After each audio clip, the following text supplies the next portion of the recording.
కుంభమేళా విశిష్టత ఏంటి? ఇది ఎప్పుడు మొదలైందంటే, ప్రపంచంలోనే ఎక్కువ మంది భక్తులు హాజరయ్యే ఆధ్యాత్మిక కార్యక్రమం కుంభమేళా. అతిపెద్ద, పురాతనమైన మతపరమైన పండుగలలో ఇది ఒకటి.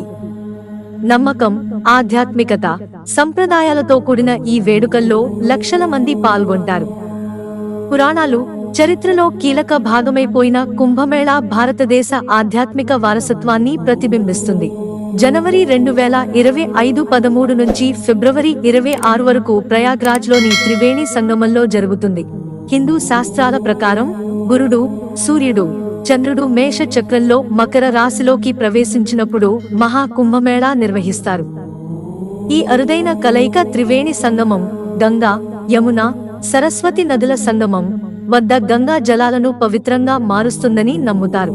కుంభమేళా సమయంలో ఈ నీటిలో స్నానం చేయడం వల్ల పాపాలు తొలగిపోతాయని భావిస్తారు.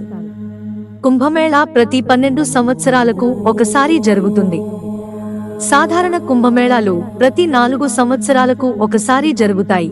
కుంభమేళా 2025లో ముఖ్యమైన తేదీల విషయానికి వస్తే, జనవరి 13న పుష్య పూర్ణిమ, జనవరి 14న మకర సంక్రాంతి మొదటి పుణ్య స్నానం, జనవరి 29న మౌని అమావాస్య రెండో పుణ్య స్నానం, ఫిబ్రవరి 3న వసంత పంచమి మూడో పుణ్య స్నానం, ఫిబ్రవరి 4న అచల సప్తమి, ఫిబ్రవరి 12న మాఘ పూర్ణిమ, ఫిబ్రవరి 26న మహాశివరాత్రి చివరి పుణ్య స్నానం.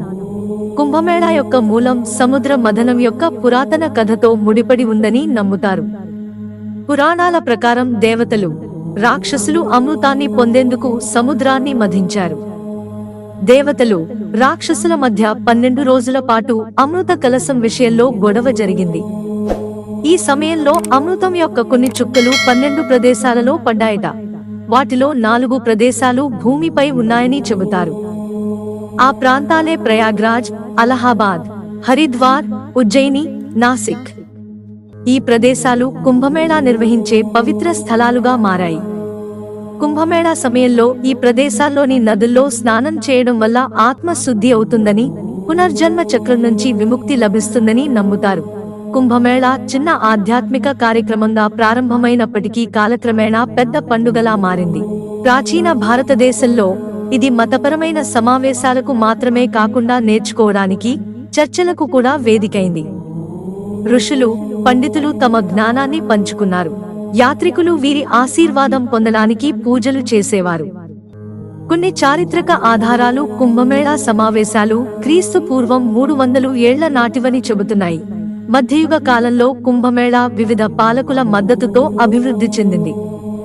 మౌర్యులు, గుప్తులు వంటి రాజులు, రాజవంశాలు ప్రోత్సాహాన్ని అందించాయి.